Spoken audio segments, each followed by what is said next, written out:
Welcome to the INFOWARS Nightly News. It is Thursday, May 15th, 2014. I'm Leanne McAdoo, and here is what's coming up tonight.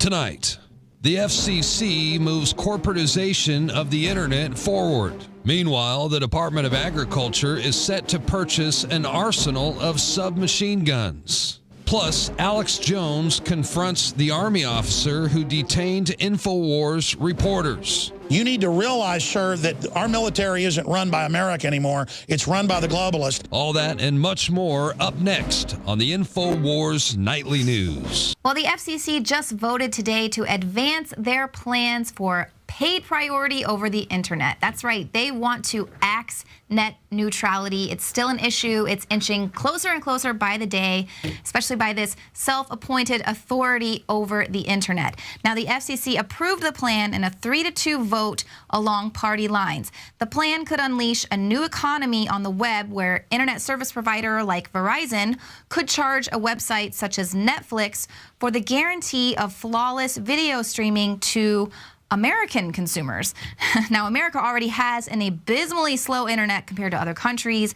Now they want to fetter our access even more. Now, this proposal is not a final rule, but the vote on Thursday, it's a significant step forward in this controversial idea. And so now, in typical Orwellian fashion, the FCC chairman contradicted the vote he just okayed today in a blog post last month. He said there is one internet, it must be fast, it must be robust, and it must be open. The prospect of a gatekeeper choosing winners and losers on the internet is unacceptable. And of course, that is total doublespeak. Obviously, this axe to net neutrality will not be fair to smaller websites that can't afford extra charges. And it's also going to hinder other smaller websites, smaller companies from developing into, say, a new YouTube or a new Google. So, of course, it's going to have some major implications on smaller sites. And Wheeler says his plan forbids internet service providers from outright blocking websites. But, of course, consumer advocates doubt the FCC can effectively enforce anti-competitive practices or ensure that consumers aren't going to be stuck with fewer choices or poorer service. The FCC is only going to investigate in complaints that are brought to them.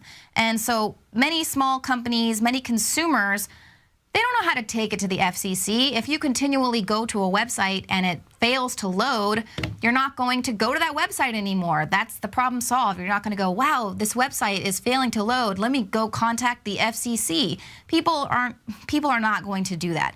So the next phase of the plan is going to be 4 months of public comments. After that, the commissioners will vote again on redrafted rules that supposedly take into account public opinion. But who decided that the FCC owns the internet? They self-appointed themselves the rulers of the internet. Ted Cruz certainly didn't appoint them the rulers of the internet. The senator wants Congress to ban the FCC's latest adventure in net neutrality. He says a 5-member panel at the FCC should not be dictating how internet services will be provided to millions of Americans. He said he's going to be introducing legislation that would remove the claimed authority for the FCC to take such actions. Now, Senator Al Franken has also denounced the proposed rules, and he says that what Wheeler is really talking about is creating a fast lane where people can pay to have their content treated unequally. That's not net neutrality, that's pay to play. Exactly. Now, Wheeler tried to contradict these charges, saying that his commercially unreasonable test will help to protect against harm to competition and consumers stemming from any abusive market activity.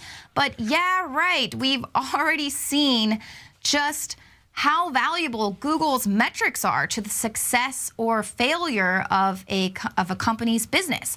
And based on however the metrics are on your YouTube channel, your video might get millions of hits or it might get 3 hits for the exact same video. So obviously, we don't need another hoop to jump through on the internet to make sure that the information that's valuable to us is able to reach us. Now we have the FCC saying that, you know, we're going to let these internet service providers decide what information is valuable based on who has the most money to pay for it.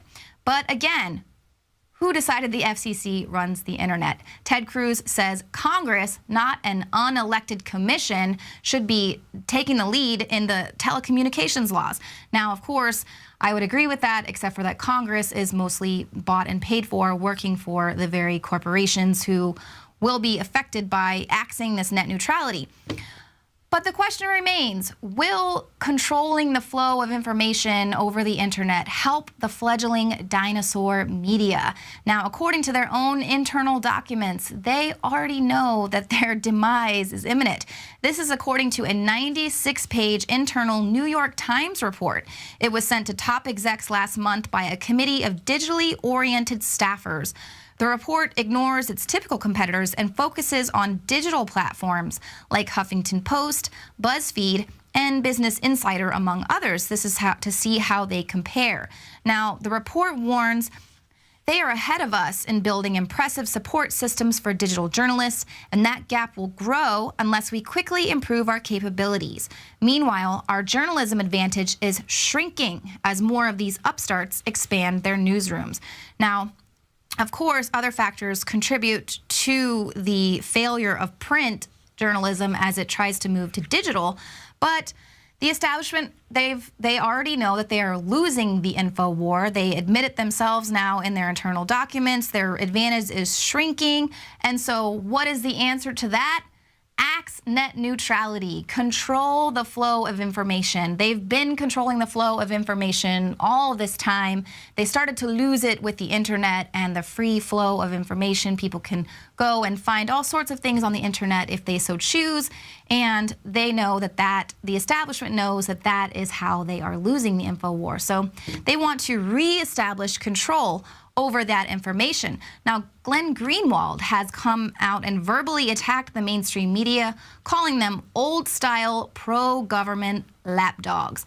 Greenwald took aim in particular at the Washington Post, saying the editors are very much old-style, old media, pro-government journalists, and added that its reporters are the kind who have essentially made journalism in the U.S.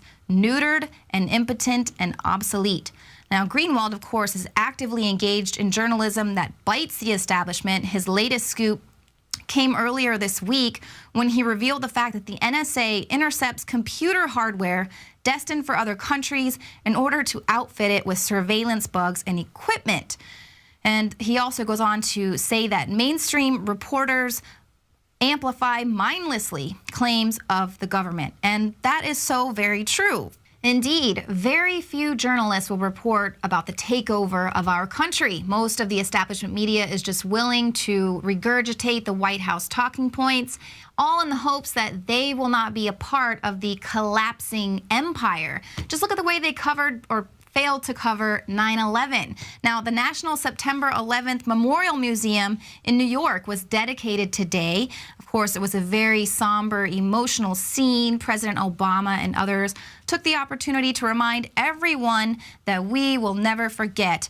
But in actuality, what this museum wants us never to forget is their version of what happened that day. Now, rooms inside the museum are lined with pictures of the some 3,000 victims of the World Trade Center attacks, along with some of the debris that they were able to collect from the rubble, including gloves and wallets. There's a melted fire truck.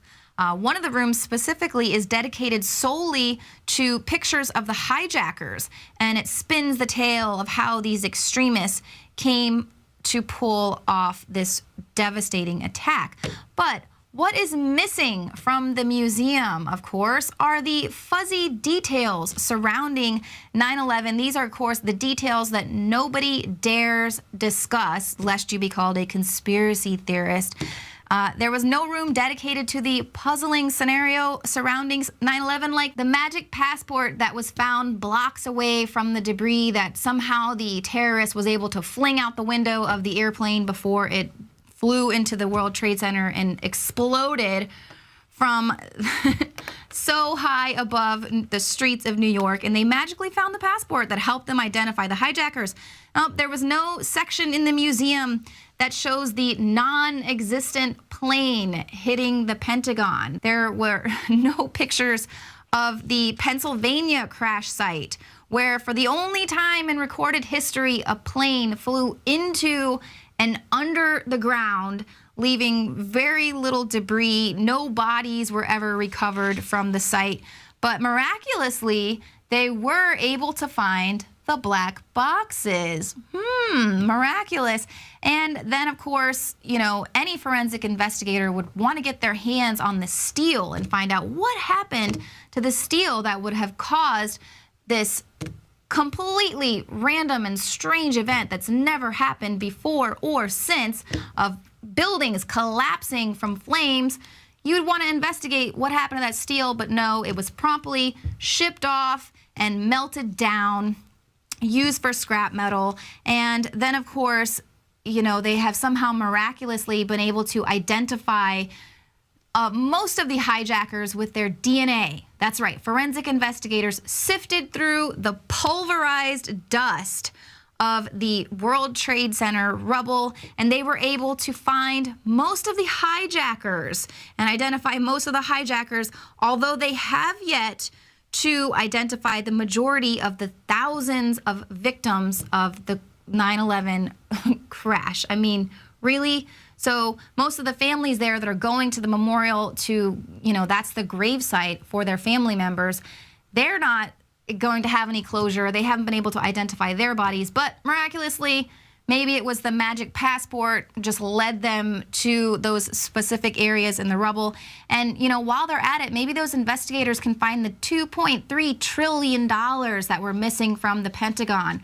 Remember, Donald Rumsfeld announced that just one day before 9/11? The day before 9/11, Secretary of Defense Donald Rumsfeld declared war, not on foreign terrorists. The adversary is closer to home.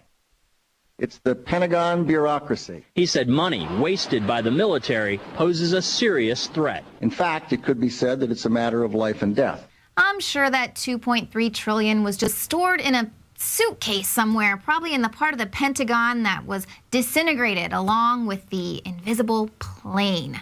But see, that was more than a decade ago, and the government is still just wasting our taxpayer dollars without a care. Yeah, I'm talking about Obamacare. Now, the Obama administration has still failed to instruct states on how to fund $37 billion of the Obamacare tax. Now, this is going to hit the state Medicaid programs, and basically, if they can't get this funded, they're going to be in violation of federal law, and this could basically push the Medicaid programs out of existence entirely. Of that $37 billion, 13.6 are going to come from state taxpayers, and $24 billion will come from the federal government, also known as the taxpayers by way of the federal government. So basically, it's just another fiasco to add to Obamacare. This, along with the pushing back of the employer mandate, just so shows that nobody really knows how it's going to be funded, and that really wasn't of any concern to them. Their concern was getting control over the healthcare system. We had to pass it to find out what was in it. And then once it was passed, they said, hey, we have no way to fund this thing. But of course, that doesn't stop the government from continuing to frivolously spend our taxpayer dollars. Now, Rob Dew is going to have a more in-depth report on the latest fiasco that is Obamacare. That'll be coming up tomorrow. Now, first, in more government spending, right after the break, you would think $100 million would be enough to help a single school district in Newark, New Jersey. But the truth is, no amount of money is going to be enough in a system that was designed to fail. But first, Alex Jones spoke with the colonel at Fort A.P. Hill, you know, the tyranny training facility where our reporters have been located all week. Well, Alex Jones really schooled the colonel on the reality of the operations going down there at the training facility, and it was very eye-opening. And that's coming up right after this.